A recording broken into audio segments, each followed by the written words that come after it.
Quelle est la différence entre les sunnites et les chiites? Généralement, lorsqu'on pose cette question, la réponse la plus courante que vous entendrez, c'est que les sunnites élisent leur chef par un consensus parmi les croyants. Ce chef, c'est le calife, celui qui détient l'autorité politique et religieuse, tandis que les chiites choisissent comme chef un descendant du prophète Mahomet. En effet, Mahomet avait un gendre, Ali, qui épousa sa fille Fatima. Ali est donc le premier imam, le premier d'une longue succession d'imams reconnus de père en fils. Personnage vénéré, son tombeau se trouve à Najaf, en Irak, dans un magnifique mausolée recouvert d'un dôme d'or. Mais dis-moi, quand le prophète est mort, qui lui a succédé du coup? Son gendre? Non.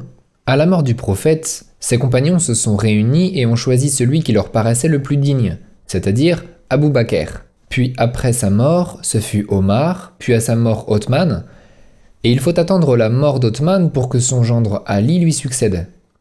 Aujourd'hui, les sunnites reconnaissent ces 4 califes comme les Rashidoun, ce qui veut dire les bien guidés. Ils ont tous connu Mahomet de leur vivant. Oui, tandis que les chiites ne reconnaissent que le dernier, Ali.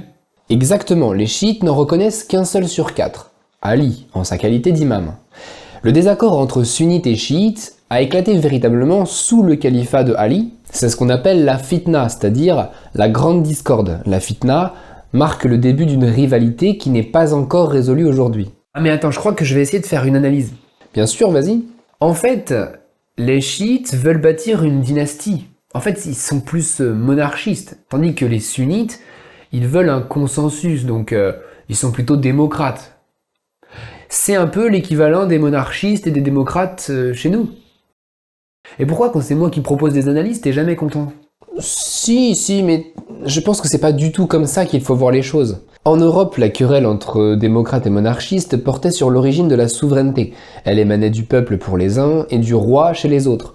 Or là, on est complètement dans le hors-sujet. Et pourquoi pas, puisque tu dis que les chiites insistent sur la descendance de Mahomet. Oui, mais on est chez les musulmans. L'islam est une religion politique.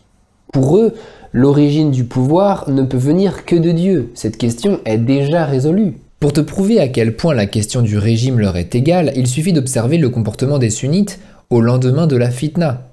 Ils ont aussitôt fondé des dynasties. C'est Mouawiya, le fondateur des Omeyyades, qui a commencé cette pratique, et tous ses successeurs l'imiteront.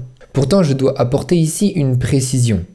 Il existait bien, pendant la fitna, certains musulmans qui désiraient prolonger le principe de désignation qui avait cours sous les califes Rashidoun. On les appelle les Kharijites. Les Kharijites sont peut-être les seules personnes dans cette histoire qui soient réellement attachées au principe de la désignation par consensus et qui accusent les 2 autres groupes d'être des corrupteurs de la vraie foi. En fait, si vous voulez tout savoir, ce sont eux qui ont assassiné Ali, et ainsi qui ont mis fin à la première fitna. Ils ont été l'un des principaux facteurs de troubles pendant les premiers siècles de l'islam. Pour eux, si on les suivait à la lettre, tout calife faisant un faux pas ou une erreur n'était pas véritablement choisi par Dieu. Il était un usurpateur et donc devait être destitué au nom de la théocratie. Ce rigorisme les ont énormément isolés. Il n'empêche que malgré leurs excès, ils survécurent de façon éparse dans le monde musulman et sont aujourd'hui à l'origine de la doctrine officielle de l'Oman. Mais revenons aux sunnites et aux chiites. Sunnites et chiites ne sont pas à ce point obsédés par la question de la désignation du chef des croyants. On a vu qu'ils acceptaient volontiers des dynasties. Mais alors, qu'est-ce qui les sépare exactement ?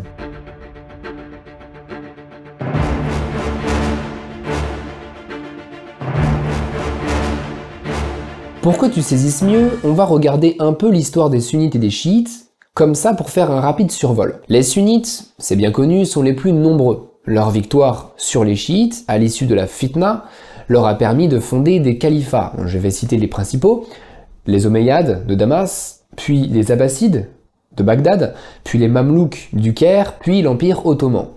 4 grandes dynasties à laquelle on pourrait peut-être en rajouter quelques autres, mais c'est du moins celle que j'ai en tête actuellement. Le califat a été aboli au XXe siècle, en 1924, et après ça, les régimes musulmans se sont rabattus sur d'autres formes de gouvernement, parce qu'ils étaient sans doute influencés par les idées occidentales. Mais lorsqu'ils ne l'étaient pas, ils regrettent le temps du califat. Voilà un peu pour l'histoire des sunnites dans ces grandes lignes, mais il faut savoir que pendant tous ces siècles de califat sunnite, ils ont été systématiquement contestés par des groupes chiites. Parce que pour les chiites, le pouvoir devait être toujours exercé par l'imam, j'ai compris. Mais c'est déjà arrivé qu'un imam soit monté sur le trône califal pour de bon? Oui, c'est arrivé.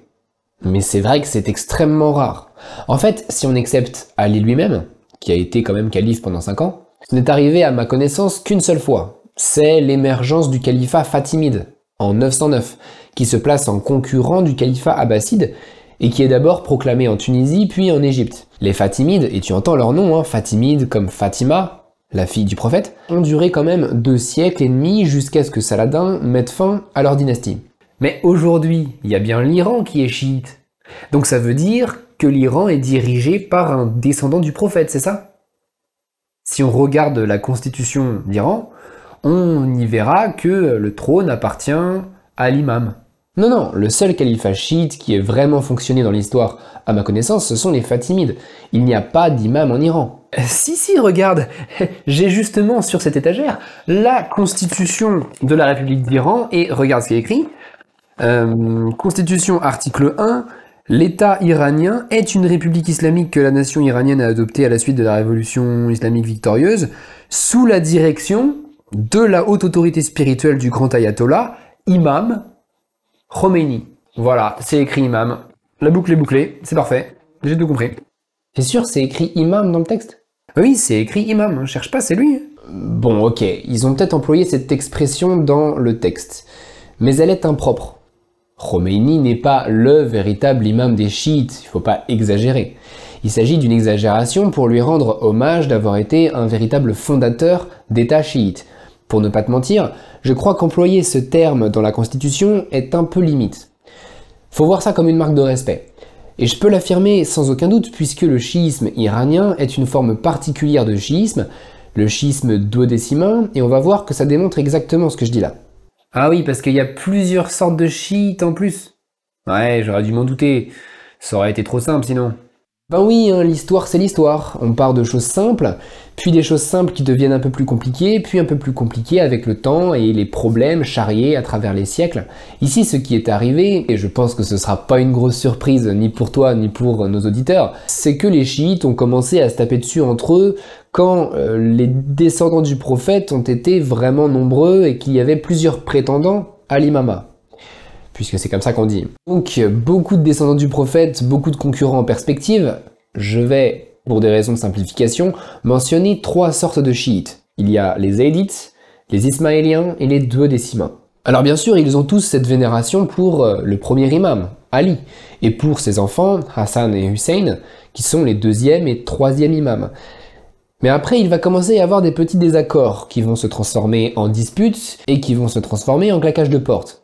On va commencer par les Zaydites. Les Zaydites reconnaissent tout descendant du prophète comme imam, de quelques rameaux ou branches qu'il soit issu, à condition qu'il soit quelqu'un de respectable, un sage, un vrai croyant. Ce sont les chiites les plus proches des sunnites, et tu vas en trouver au Yémen par exemple.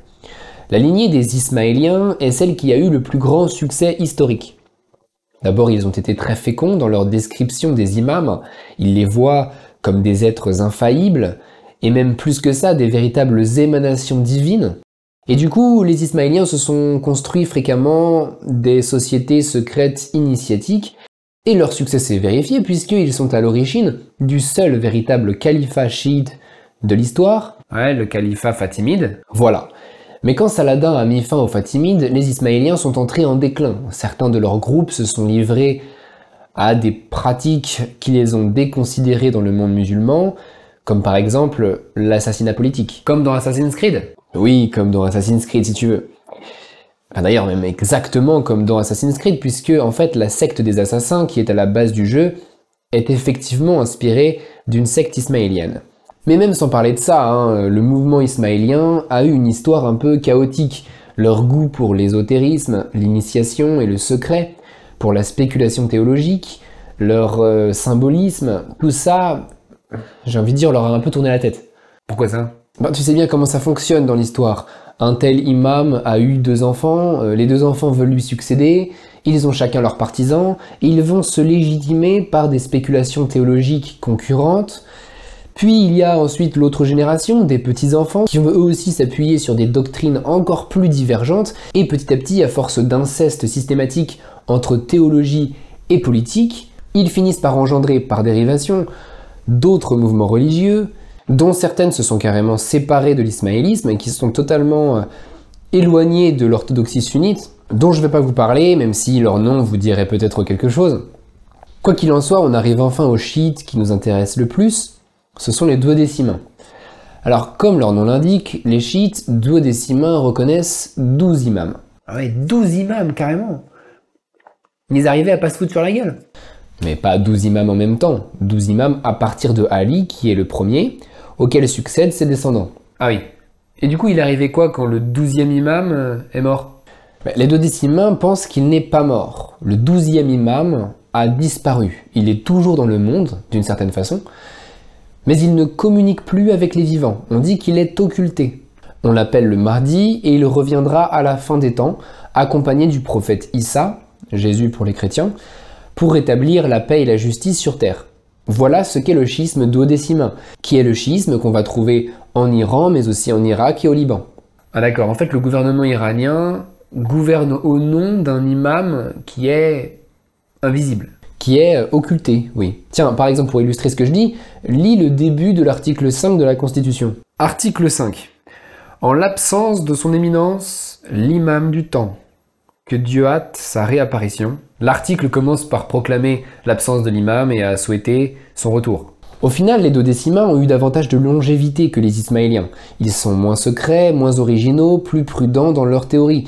Pour eux, l'imam est un être infaillible, mais il n'est tout de même pas une émanation divine comme pourrait l'être le Coran. Mais surtout, les duodécimains sont connus parce qu'ils ont réussi, par une sorte de miracle, à se hisser au pouvoir en Perse au XVIe siècle. Alors pourquoi je te raconte tout ça? C'est pas du tout pour te faire une énumération exhaustive de tous les courants de l'islam, parce que si c'était le cas, là j'aurais beaucoup d'autres détails à apporter. Non, c'est pour que tu comprennes que ce n'est pas la question du régime politique qui a provoqué la fitna. Ce qui a séparé les sunnites et les chiites, au fond, c'est autre chose. C'est quoi? C'est la médiation entre Dieu et les hommes.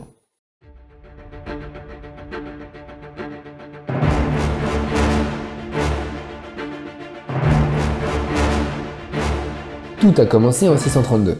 Quand le prophète Mahomet est mort, il a laissé un texte, le Coran, qu'il n'a pas écrit. C'est Dieu qui le lui a soufflé. C'est un texte incréé. Dieu est présent ici sur terre, et où est-ce qu'il est? Il est dans le Coran. Le Coran est l'incarnation de Dieu sur terre. C'est là d'ailleurs qu'on peut faire un parallèle direct avec les chrétiens. Je vous laisse le faire dans les commentaires si vous le souhaitez. Bref, en 632, Mahomet n'est plus. Maintenant qu'il est mort, est-ce que la révélation de Dieu est terminée, ou est-ce qu'elle va se poursuivre? Tu me demandes à moi? Je dirais qu'elle est finie. Le Coran, il a été légué à l'humanité, c'est bon? Pour les sunnites, la révélation est close. Le Coran t'a donné tout ce que tu as besoin de savoir. Point. Si tu veux affiner ta connaissance de la révélation, tu peux te référer à la sunna, c'est-à-dire à la tradition orale qui rapporte d'autres paroles prononcées par le prophète, et qui peuvent compléter le Coran en quelque sorte. Mais en elle-même, la révélation de Dieu a été faite. Aux hommes maintenant de se montrer à la hauteur. Chez les chiites, la révélation n'est pas terminée. L'Esprit de Dieu continue à souffler en quelque sorte, même après la mort du prophète. Parce que Mahomet a légué une autorité spirituelle à son gendre Ali, puis à la lignée de ses descendants, les imams. Or, et c'est là que ça devient intéressant, l'imam connaît des vérités divines.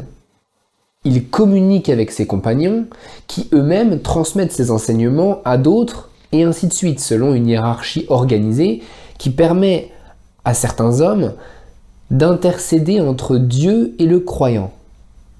Et ça s'appelle comment? Je sais pas. Une médiation? Une navette? Un clergé. S'il y a un intermédiaire humain entre Dieu et les hommes, ça s'appelle un clergé. Les chiites ont un clergé, et pas les sunnites. Ah, c'est ça les ayatollahs. Alors le clergé chiite, ce sont les mollahs, et effectivement le grade le plus éminent est celui d'ayatollah. C'est un clergé organisé, hiérarchisé, qui peut s'opposer aux dirigeants politiques s'il l'estime nécessaire. Et c'est ce qui va se passer au XXe siècle. Mais t'es sûr que les sunnites n'ont pas de clergé? Ils n'ont pas des imams et des oulémas et tout le bazar? Bazar, jeu de mots, t'as pigé? Non, pas du tout. L'imam chez les sunnites, c'est juste celui qui est chargé de mener la prière. Ce peut être n'importe quel bon musulman. Les personnes qui, chez les sunnites, ressemblent le plus à un clergé sont les oulémas. Mais en fait, les oulémas doivent plutôt être vus comme des enseignants qui enseignent la théologie ou le droit et qui sont rattachés à une chaire, dans une madrasa. Ces oulémas n'ont pas d'organisation et ne constituent pas un clergé, mais plutôt un groupe d'experts que l'on consulte. Ils peuvent conseiller le calife à l'occasion, ils peuvent rendre des avis, les fatwas. Il n'en reste pas moins que la véritable autorité politico-religieuse est dans les mains du calife, ou celui qui en tient lieu, roi ou shérif ou sultan, et que généralement, les oulémas lui sont soumis. En islam, la politique et la religion ne sont pas séparées en principe. La conduite soumise des oulémas vis-à-vis du calife est donc tout à fait ordinaire. Chez les chiites, c'est un petit peu plus complexe. Chez eux, le pouvoir politico-religieux est détenu par l'imam. Or, pour le moment, l'imam est occulté. Cette occultation ne durera qu'un temps. Et donc, le Shah de Perse a obtenu un pouvoir politique qui n'est que temporaire. Quant au clergé, il se tient à l'écart du pouvoir, non par vocation, mais toujours à titre temporaire. Après, gardez bien en tête que vous êtes ici sur une chaîne d'histoire. Donc, quand je dis temporaire, c'est du temporaire qui peut durer 20 siècles, on est d'accord. Pendant ce laps de temps, le clergé est en retrait. Il ne s'estime pas soumis ni engagé vis-à-vis du Shah. Il a son propre fonctionnement, son financement, sa hiérarchie, ses réseaux et son indépendance. Sa mission est d'attendre.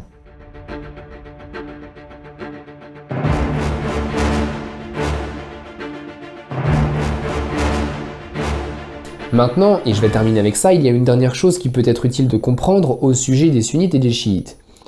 En islam, le Coran sert avant tout comme source de droit. Il donne des instructions pour organiser la société. Le voile des femmes, le zakat, l'umma, les 5 prières, le djihad, le statut d'immi, le pèlerinage, etc. Un pays qui met en œuvre toutes ces règles est un pays soumis à la charia, la loi islamique. Et la charia, c'est le cœur de l'islam. Et on ne peut pas s'en écarter d'un iota. Non, sinon il y a un risque que tu ailles en enfer. Or, comment on fait pour tirer cette charia du Coran? Eh bien, il y a un effort de réflexion, de lecture méditative et interprétative qu'on appelle l'ijtihad. L'ijtihad est donc indispensable, il va permettre de fonder la société islamique. Et il est accompli par des oulémas chez les sunnites ou par le clergé chez les chiites. Mais c'est ici qu'il survient un fait déroutant. L'ijtihad est un processus assez limité. Il ne s'agit pas de triturer le texte coranique dans tous les sens pour lui faire dire ce qu'il ne dit pas. L'ijtihad ne dure qu'un temps. Le temps de comprendre, d'examiner ce que dit le Coran et d'en déduire une règle de droit. On peut dire qu'au bout d'un moment, la porte de l'ijtihad se ferme.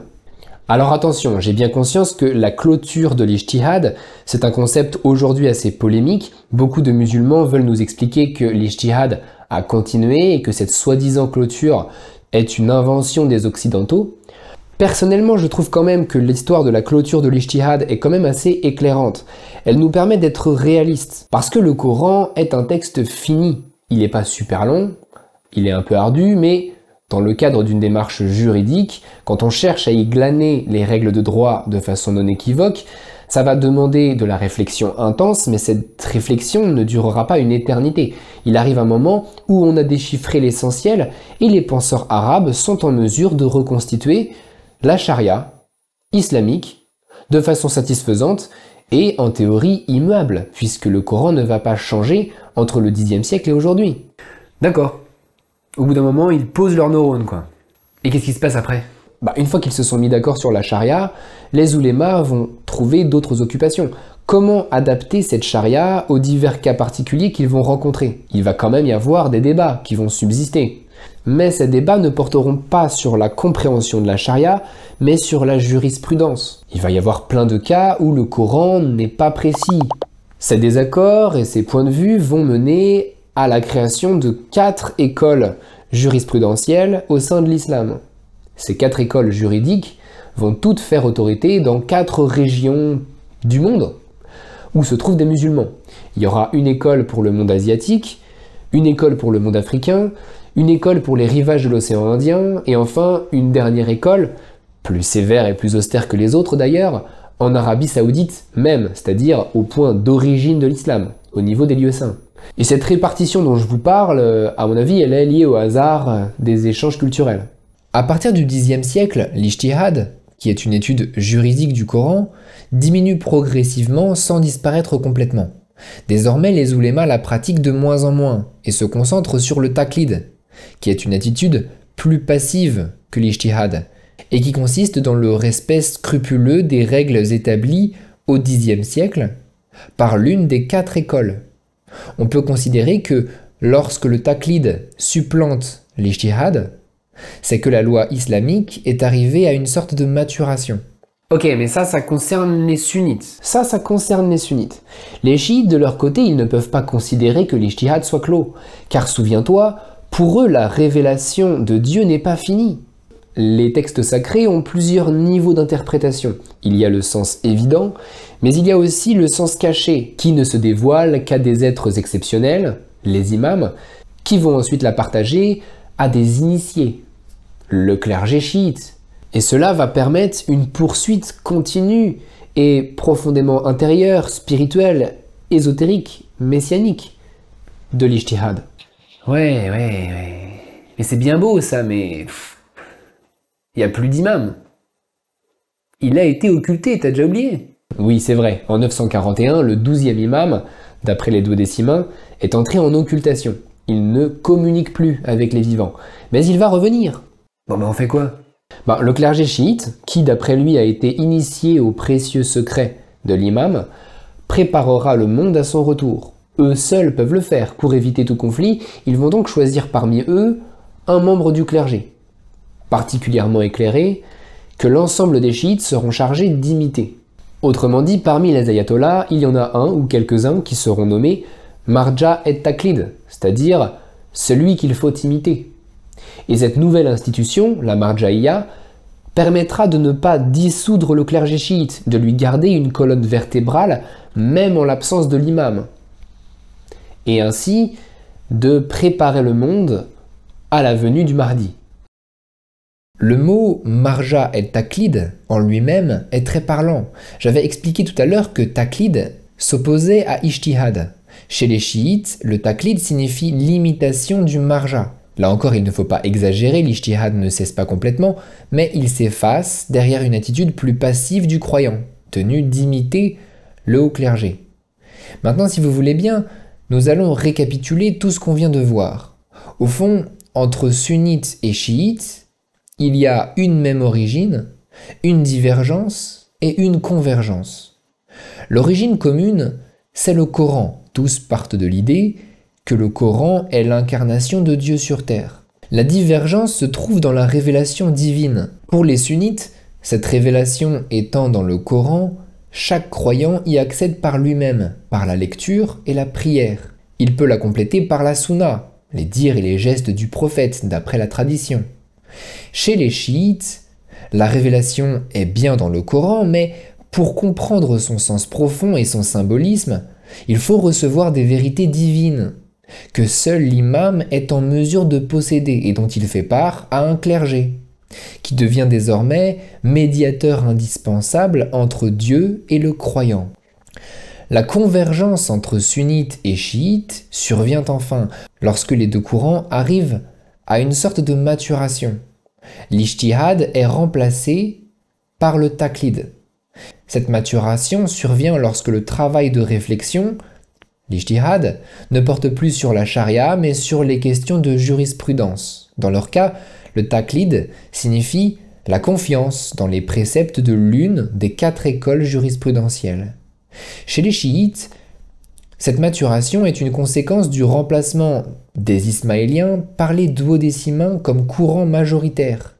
En effet, pour les duodécimains, on l'a vu, l'imam ne communique plus avec les vivants, il a été occulté. Par conséquent, l'ijtihad n'est plus possible, il doit laisser sa place au taqlid, ici l'imitation d'un ayatollah particulièrement éminent qu'on appelle le marja. Bon, voilà, je crois qu'on va s'arrêter là pour aujourd'hui. Il y a beaucoup de choses dont j'aurais bien aimé parler, mais j'ai essayé de faire un petit peu synthétique. J'ai pas parlé des Druzes, des Bahaïs, des Kharijites, de nombreuses autres branches. Je vous ai pas vraiment parlé de la charia elle-même, ni de ce qu'il arrive lorsque des musulmans sont occidentalisés, ni de la nature du Coran, ni de ce qui y est dit. Bref, en fait, je n'ai fait qu'effleurer le sujet de l'islam. Mais malgré tout, je pense avoir donné quelques indications utiles. Je vous encourage vivement à vous abonner à mon site, l'étoffedunchef.fr, pour 4 € par mois, puisque vous y trouverez des vidéos sur l'Iran. Ce sont des vidéos sur l'Iran contemporain, de 1906 à nos jours à peu près. On va parler du Shah d'Iran, de Khomeini, j'ai plein d'anecdotes croustillantes à vous divulguer. Si vous ne voulez pas vous abonner, vous avez bien vu que je ne vous oublie pas, tous mes hors-séries, tous mes formats 10 minutes, tous mes épisodes actus, seront toujours gratuits je pense, donc restez branchés. Donc voilà, merci à tous, merci pour vos commentaires, n'hésitez pas à commenter encore, et à très bientôt sur ma chaîne.